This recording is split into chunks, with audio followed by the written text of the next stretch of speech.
This is episode 74 of Ethics and Culture Cast from Notre Dame's De Nicola Center for Ethics and Culture.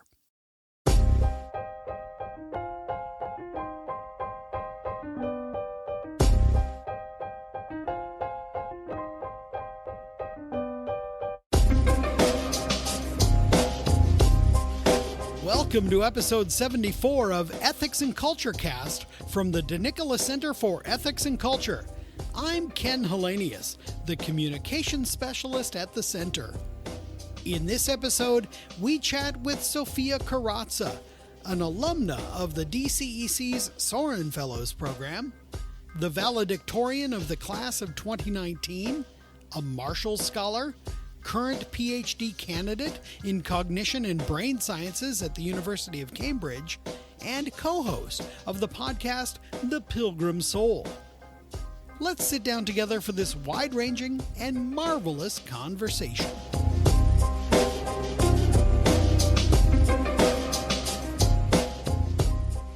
Well, Sofia Carozza, thank you so much for coming to be with us. Thank you for having me. It's a joy to be here. So tell us a little bit about yourself. Where are you from? And I know you're a townie, but where are you from? Where did you grow up? What's your family like? Kind of those sorts of things. Thank you. I'm a townie. I grew up just down the street from Notre Dame here on Washington Street. My father's a professor in the law school, and my mother teaches religion up at St. Pius. And yeah, absolutely loved growing up in South Bend. But I also had the privilege of spending some time in Italy growing up whenever my dad would get sabbatical. And so by the time I got to the end of college, I was very much convinced that I was going to go anywhere but Notre Dame. Wanted a place that was more cosmopolitan. But yeah, became convinced through several experiences that I had in high school that only Notre Dame was the place that really corresponded to my desire for formation in faith and in scholarship, and that I had a profound need to be a member of a community here. And so I chose to go to Notre Dame, and one of the best decisions I have ever made in my life. Yeah, it very much formed me into the woman who I am today and set me on the trajectory of following after Christ that I am on, more or less successfully. And I'm now living in England, where I'm about to finish. I have 1 year left on a PhD in neuroscience, after which I'll be moving back to the States, to Boston specifically. So I'm grateful to have had this time away, especially during the pandemic, a time of more intense scholarship and solitude and stillness in England. But I very much consider myself an American at heart, so I'm glad to be coming home. Where did you live on campus? I was in Kavanaugh Hall, and I stayed there all 4 years, which was a tremendous blessing. Yeah. Mm-hmm.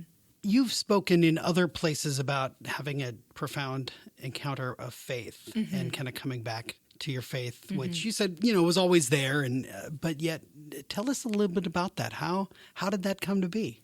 Thank you. It's a mystery, a total grace freely given, because I was definitely going in the opposite direction when it happened. I, at the start of high school, for various reasons, entered a phase of rebellion against everything that my parents stood for and that I had grown up with, really seeking an answer to the desires of my heart for meaning and for justice and to be loved in places that weren't going to satisfy it, and in the party culture, and seeking really my own image of what my life could be, my own perfection, following myself. And where this led me to, quite honestly, was to death. It really led to a deadening of my life. And it culminated really my junior year of high school. I was living abroad with a host family in Milan. And without the support of my family and all of the institutions and communities that I belong to here in South Bend, that life that I was living, there were no longer any defenses that could guard me against the consequences of my decisions. And I entered a period of profound darkness. And yet, in that darkness, discovered a presence with me, specifically in the form of some friends with whom I went to high school, that weren't scandalized by the darkness that was in me, or weren't numb to my needs, but were able to be a presence of joy and a promise of something that could actually fulfill them, instead of all of the other places that I was looking. And so I started to pray with them and to go to Mass with them, because the only reason that I could see that they were living a life that was more fulfilling than my own was their relationship with Christ. And so for me, this took on a human relevance, an attraction. And I still didn't know, I still don't really know how to pray or how to follow Christ. But for me, that was the moment where I decided that if my life was going to be worth living, which at the time it almost felt like it wasn't, it had to be in relationship with this man, with Christ. And so this happened to be, I was going to a school run by the Movement of Communion and Liberation. And so this became the companionship, the form of the friendship through which Christ reached me. And so by following the movement of CL, which is a lay movement in the Catholic Church, this has formed and informed my discipleship in the years since. But it really just has been a love story, like we were just chatting before we turned on the microphones about how, in a sense, with the encounter with Christ, you receive everything in that first moment of conversion, but it takes your whole life to understand what's happened to you. And so I very much feel like I'm beginning all over again each day. What you described, though, also is very much a Pope Francis-style culture of encounter and accompaniment. Mm-hmm. It's the witness of your friends just to be with you. Yeah. That takes a real depth of trust in your friends and of your friends in you too. Yes, and in God, that they weren't trying to fix me, but were really just able to look at me with the gaze of the Father on the prodigal son. Yeah. Yeah. Wow. Yeah. Well, so as an undergraduate here at Notre Dame, you studied neuroscience and behavior, as well as theology, philosophy, politics, and economics. One wonders what you did in your free time, right? Now, that's a broad range of interests, to say the least. So what drew you to combine all of those together in your studies? How are they interconnected in your understanding? Or are they? They are. Thank you. Yeah, I have always been intensely curious, and I've always really wanted to understand, in particular, the human person. Some of my earliest memories are of wondering about the people around me, what they were thinking, why they were doing what they were doing. And so when I discovered in high school that the brain played a role in this, I was hooked. This, for me, promised to unlock the mystery of my own inner life and the lives of the people around me. And so it was born of this wonder at the human person and this desire to better understand how God created us, so as to better live the life that was promised to me, the fullness of what it means to be human. And yet when I got to campus and started studying, I entered actually as an applied math and neuroscience double major, really searching for answers that I could trust with certainty. And this is where I thought it was going to come from.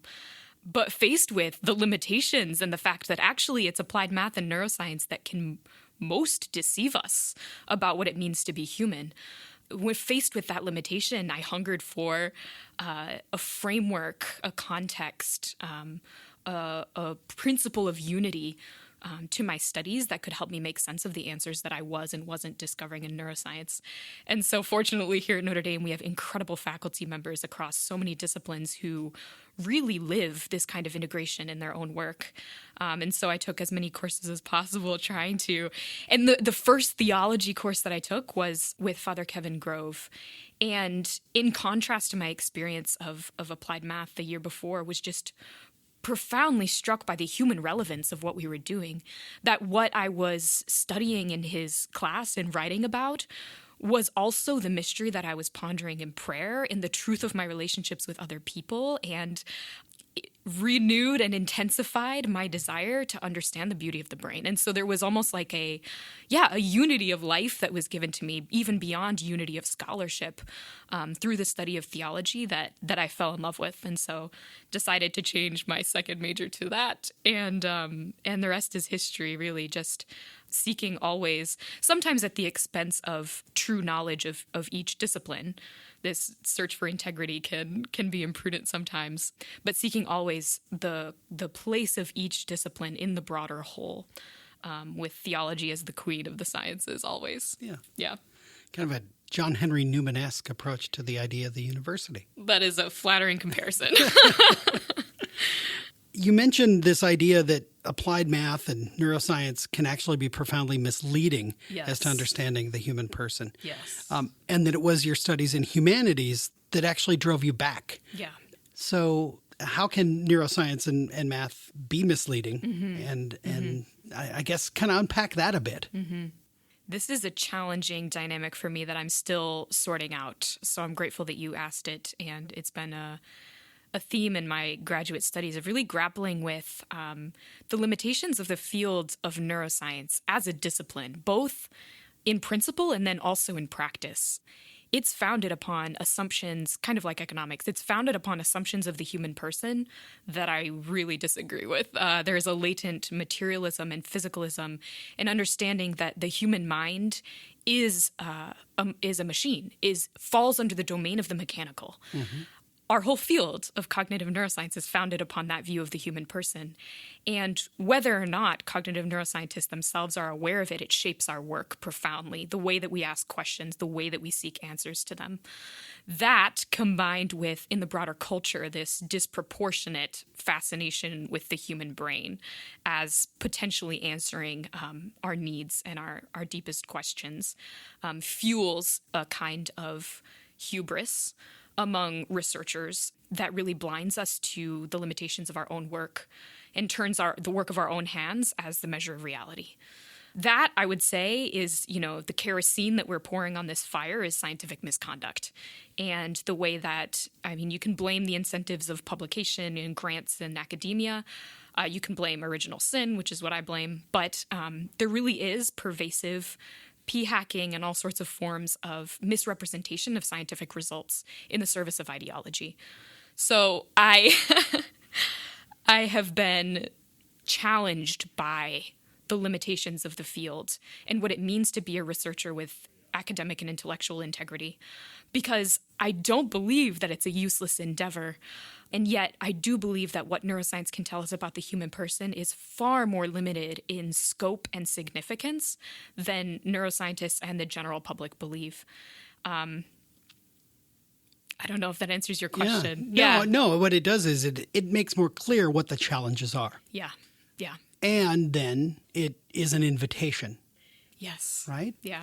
When you left to go off to do your Marshall Scholarship and graduated as the valedictorian of the class of 2019, you mentioned that you plan to explore the science of child development with particular focus on trauma and resilience, and then apply that science, what you learned through the science, to public policy. So the practical application of what do we do with this information. Yes. So now you've been there for 3 years, and continuing. You're deep in your research. Is that still what drives you? Is that still what you're working towards? Yeah, that's a great question, one that I ask myself frequently.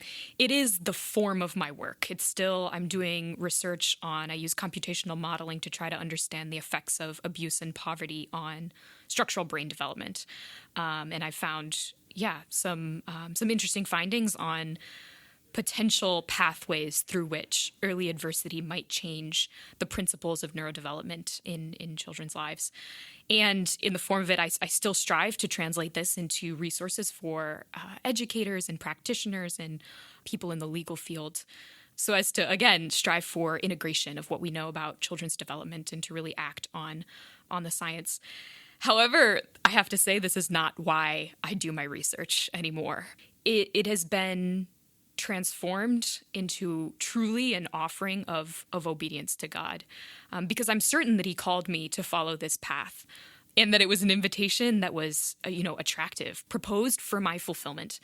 And yet, as I've said yes and followed, it's also been clear to me that this is not having the impact on children's lives or on the field of neuroscience or on my own life that I had thought would come from it. And so it really is an open question for me now of, this is a sacrifice that the Lord is asking of me for now to continue in research and in academia without seeing the human relevance in terms of really the effect in children's lives who are struggling with the consequences of violence and poverty. Like, I don't see the needle moving in terms of child flourishing as a result of my own work and the work of my colleagues. And so, insofar as as that's true, I'm asking the Lord for a way that I can more directly work to be a protagonist of justice for these children. But until he shows me how that is, I'll continue offering my small progress in this small subfield of neuroscience as the only way that I can act on this desire to participate and collaborate in, because he's the one who's saved the world already, and so it's up to him to determine how I'm going to participate in that plan of salvation. But stay tuned, because I don't know if it'll be research forever. This is a very Augustinian expression, right? What you've described is, I'm doing this, but it's still not fulfilling. Yeah. Yet that impels you to continue on this path because this is what you feel called to. Vocare, to be called. Yes, exactly. And this is, graduate school has been such a blessing because it is the most intense, sustained, and hidden form of the cross that I've ever been called to. Even more so than, struggles with mental illness when I was a teenager. And it has been an invitation truly to learn, as if for the first time, what it means that Christ really is enough for my heart. That in the daily grind of writing my scripts and my code, of preparing a presentation and coming up against in my heart the resistance that comes from my insatiable desire for more, for a total fulfillment, and yet being confronted with the banality of what my work is. The only way you can do that is either, I guess there are two ways. One is to escape and to complain about your work and to view it as the enemy, the obstacle to your fulfillment, which I have certainly fallen into that temptation sometimes. I think it's common in graduate school.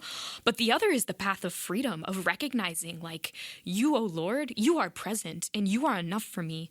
And there's this quote from St. Bruno that I love, of like, really, only if you go to the depths of the work that's in front of you and what you've been given, you will discover the whole of the universe. You will discover freedom. And it's not by looking over your shoulder at another place where you think Christ is present that you'll discover this. And so, I'm sure the Lord could have chosen any number of ways to teach me this lesson. But for me, it's come through the PhD and through the dissatisfaction and lack of fulfillment that I feel in my research. And so I'm grateful that he hasn't left me in, he's not satisfied with my mediocrity, right? But has given me a small and hidden form of participation in the cross that can bring me to look at him, because if I don't, I suffocate. Well, let's take a step back for a moment. And you were connected to the De Nicola Center, which was at the time the Center for Ethics and Culture, as one of our earlier Soren Fellows. The program has grown considerably since you've graduated, but not because you graduated. What sort of opportunities did being connected to the center provide for you during your time here? Oh, my goodness. So much. I think with so much gratitude about my participation in the program and just the broader culture of the center here. The fall conference, of course, was a staple of my year. My friends and I would joke that it was our version of the career fair, because we would go and just discover so many scholars and disciplines that were doing something so beautiful that we wanted to give our whole lives to it. And I had the privilege of presenting at the fall conference my senior year. But I think especially of my relationships with faculty members over dinner, which Soren Fellows are privileged to be able to do that with incredible faculty members, or in class, just like being given the most amazing witnesses to follow in my life of scholarship and my life of faith. I think with gratitude also about many talks that I attended and discussions with visiting scholars that really formed my judgment on the world around me and my capacity to approach all of life with a single criterion. I also was blessed to receive grants to go work on a bioethics paper and attend a graduate theology course in Jerusalem, and these incredible transformative experiences that I never would have had the financial means or the opportunity to do on my own. And so just the unconditional investment in me as a whole human being is something that, I've benefited tremendously from, I'm sure, even in ways that I don't know, that I don't remember. Well, you're actually returning the investment. Yeah. That's for sure, right? Now, you mentioned before, you kind of hinted at your relationship with Communion and Liberation, the movement, the International Catholic Movement. Now, I have to confess, I've been to the meeting in Rimini. Nice. This past year, I attended the New York Encounter, but I don't think I really get what CL is. Yeah. And you hinted there at your time in Milan in this being very formative for you in a school, an actual school. And this is, of course, part of the vocabulary, too, the school of community. Yes. Our weekly moment of catechesis. Yeah. So tell me a little bit about what CL is, what it means for you, and try to explain it for those of us who just don't get it. Sure. Yeah. I mean, it's hard to explain in words because it's a life. It's a shared friendship. And so I guess I'd start by saying if there's any listener who's interested in CL and doesn't get it, as many of us who live the life of CL still don't get it, just come and see if there's a group near you who you can get to know. I guess the easiest way to try to articulate what the life of CL is to briefly talk about its origins, which is with Monsignor Luigi Giussani, who was an Italian priest and theologian in the 20th century in Milan, who didn't start the movement because he thought he saw some problem he wanted to fix through his own initiative, but really because he had a passion for young people around him and how troubled and moved he was to see that for them, the life of faith was something that was purely ritual, cultural, abstract, separated from their own experiences, the experiences of their own needs, of the daily events of their lives, and how profoundly he saw, prophetically, that this kind of faith would not last. It wouldn't stand the challenges of 20th century intellectual movements, and it wouldn't stand the challenges in any believer's heart of the events of life. And so what did he do? But though he was, promising, rising theologian, of the kind of von Balthasar, asked permission to go teach in a public high school where they still had religion classes at that time.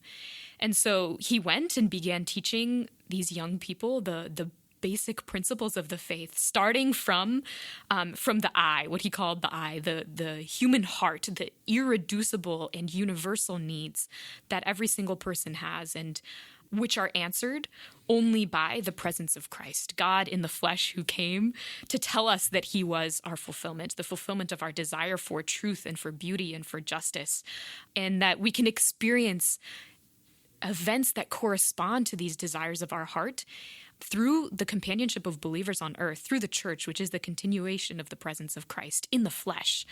And so, so it was precisely because he loved these students and shared his life with them, and their encounter with Christ took place through the face of Father Giussani, that they wanted to share all of life with him, holidays and dinners and mass and everything. And so it was through their following of Father Giussani, and as they grew older, their own children, and that a life was born, a people who share a friendship. I mean, it's Christianity, but according to a particular flavor. This is what a charism is, like a particular thing that makes you capable of the whole. And so it's now in something like, 130 countries. And no matter what form of life you're in, high schoolers and middle schoolers, or in the university setting, or priests and religious, there are ways that the charism of Giussani is being lived. And the emphasis is precisely on this, of discovering the event of Christ in our daily lives as something that corresponds to what we truly need, and discovering that it's precisely in walking together in a companionship of the church that we're able to adhere to this man who has called us to be his own, and that all of life flourishes as a result. So I don't know if that answers your question, but yeah, it's my synopsis of the charism. Yeah. Perhaps once you're in dialogue and in community, it's a little more understandable. It is. Yeah, it becomes comprehensible through the comparison with your own experience. Even one sentence from Giussani can be dense at times, but we only take a little section at a time each week. And by reading it each day and thinking about what I've lived and asking the Holy Spirit to help me understand, this is how I see, he talks about freedom in a way that's different from the culture. But the way that Giussani talks about freedom as an experience of something that corresponds to the desires of my heart, that's consistent with what I see in my life when I feel most free. And so, it's over time together, and really through comparison with our own experience, that I think we're able to grow a little bit in our grasp of how Giussani saw reality, which is how Christ saw reality. But a mystery. Yeah. So somehow you continue to have zero free time, and yet you have multiple projects. You have written for the Patheos blog. You mentioned you're working on a book. Yeah. And then you have a podcast with fellow Soren Fellow alumna, Adriana, and then your sister, Juliana. Yes. Also an Indy alumna. So the podcast, The Pilgrim Soul, is now in its 3rd season. Tell us a little bit about your podcast. How is a typical episode structured? What inspired you to first start recording together? Who's your audience? These sorts of things. Yeah, the podcast is such a gift, really a source of light, strength, and help on my path. The idea was first conceived during the pandemic. At the start of the pandemic, we in England had a very strict lockdown, as I know other places in the States and certainly throughout the world did. I was struck by how there seemed to be a temptation in my own heart, certainly, and a temptation that I saw pervasive throughout the culture, to say that life was on hold, that we just had to put our heads down and get through this lockdown and then life could resume again. When no, like our desire for fulfillment is no less. In fact, it's even greater in those radically reduced circumstances of not being able to leave our house or see anyone other than our roommates. My desire for fulfillment and for the presence of Christ is just as great when I can't go to Mass. And so I wanted to have a chance to first in my own life have a more particular and intense form of companionship that would help me verify that Christ is present and he is enough for me, but then also to share this with other people, to not just remain wrapped up in self-absorption or whatever it was that the pandemic tempted me to, but to continue to live my identity as a missionary, to share the good news that what our heart longs for truly does exist today, no matter what suffering we're facing, no matter what limitations of our circumstances are imposed on us. And so I proposed to Adriana and Juliana to start this podcast with me, and they both agreed. And it has been, 2.5 years now, I guess, since we started. And I've been moved in particular by how the Holy Spirit has used it to reach all kinds of people from all different backgrounds. Our audience is international and interdenominational and across different ages. And for each episode, we just take a topic that has been on our hearts in our life of faith recently, and share it with our listeners and talk about it in light of what we've learned from Father Giussani and the Charism of CL, but also our own daily experiences in confrontation with the dominant mentality of the culture. And it's been amazing to see in my own life the changes that have come from this continual work, a continued almost education, it feels like, and also the friendships that have been born from the podcast. To make this concrete, I guess I just share with your listeners, one of our most recent episodes was on division. This was a topic that, as I'm sure many of your listeners as well, have been thinking about intensely since the start of the war in Ukraine. And yet I've been troubled by, even within Christian circles, a certain form of talking about war and division versus the peace that Christ came to bring that didn't satisfy me. Because on the one hand, it could turn into a numbness or a callous disregard for the suffering of the people in Ukraine because Christ's peace isn't of this world. And I definitely see this in myself, just a selfishness and a lack of concern for their suffering. Or on the other hand, this idea that through our own efforts, we can establish Christ's reign on earth and put an end to this division, when I'm certainly aware of my own helplessness in front of crises of this scale, but actually in front of, crises in my own heart as well. Like I'm powerless in a certain sense. And it reminded me of back in 2017, the Center for Ethics and Culture did a conference that they titled using Solzhenitsyn's The Line of Good and Evil Runs Through Every Human Heart, or something like that. Yep. And that has remained with me since. And in grappling with this, I have been profoundly helped in the months since the start of the war by certain figures in CL talking about the role of the Christian, each Christian throughout the world right now in this time of war and division, as one of mercy and forgiveness. Exactly where we are in our circumstances, our task is to receive the mercy of God and to recognize before us that no matter who is in front of us and what divisions seem to exist, that God has already, he is already the principle of unity between us and this person, particularly if this is someone who's baptized. And so I, on this episode, just really wanted to talk with my co-hosts about how can this be? How can it be that there's an essential unity between me and other people. When I fail to live up to this, and when I see war in cultural wars and political wars and in the war in Ukraine, what does it mean to search for and to thirst for and to experience the peace of Christ? And in the responses that we've gotten from some of our listeners, I see that this is like a hunger that we all have, that we're not satisfied by just relentlessly consuming news obsessively about what's going on in Ukraine, or conversely, like being like an ostrich and just sticking our head in the sand. So it's something that helps me really live life more intensely and with a greater awareness of Christ. And so I would invite all of your listeners to join us on this pilgrim journey. The podcast is called The Pilgrim Soul. And how do people actually find your podcast? So it's on every podcasting platform, Spotify, Apple Podcasts, if you search The Pilgrim Soul. We also have a website, pilgrimsoulpodcast.com, where you can find all the information in our archives and things. How do you personally prepare for an episode?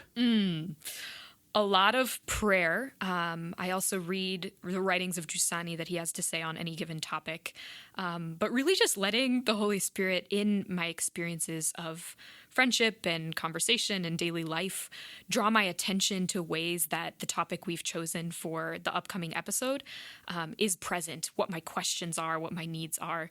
It helps that they have been two people from whom I've learned so much in my path of discipleship. And yeah, it really makes the distance shrink. I mean, we were in California and Boise, Idaho, and England when we began. So certainly a long distance. But when because I have the very clear judgment that their faces are the way that the mystery enters into my life, it's become very natural to share everything with them and to really rely on them. So I'm grateful for this experience of communion. Yeah. Well, now you mentioned that when you finish your PhD, you will return to the United States and to Boston. Mm-hmm. What is in line for you in Boston? Yeah, thank you for asking. I am grateful to have received an offer of a research fellowship at Harvard Medical School. So I'll be joining a neurology lab and conducting research on the relationship between our interpersonal nature, so our social nature, our relationships, and our brain health. And so I will certainly be looking for opportunities to also, given that I'll be in a hospital setting, to shadow psychotherapists and clinicians and hopefully seek a greater integration, to circle back to where we started, with the practical work for human flourishing for people who have experienced adversity and trauma. Wonderful. Mm-hmm. Well, Sofia Carozza, thank you so much for coming to be with us. And thank you for this marvelous conversation. I now feel like I need to go pick up a book of Giussani's. Thank you for having me. Well, if you do, I recommend Generating Traces in the History of the World. I think it's the most synthetic and accessible presentation of his thought, and it's also just beautiful. So if you want to, that's where I'd start. See, now just like an episode of The Pilgrim Soul, we got a book recommendation. A book recommendation, yes. Fantastic. Yes. Well, thank you so much, and best of luck as you wrap up your studies and thank you. Begin the next chapter. Thank you. God bless you.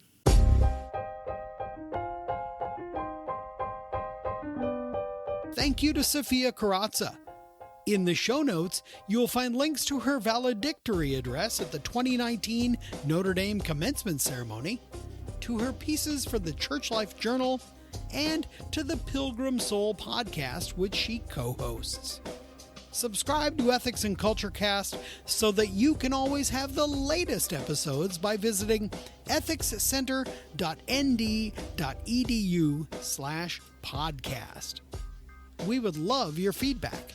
Please review the show on iTunes, Google Play, Stitcher, or wherever you get your podcasts, and email your suggestions to cecpodcast@nd.edu. Our theme music is I Don't Know by Grapes, licensed under the Creative Commons Attribution License. We'll see you next time on Ethics and Culture Cast. Until then, make good decisions.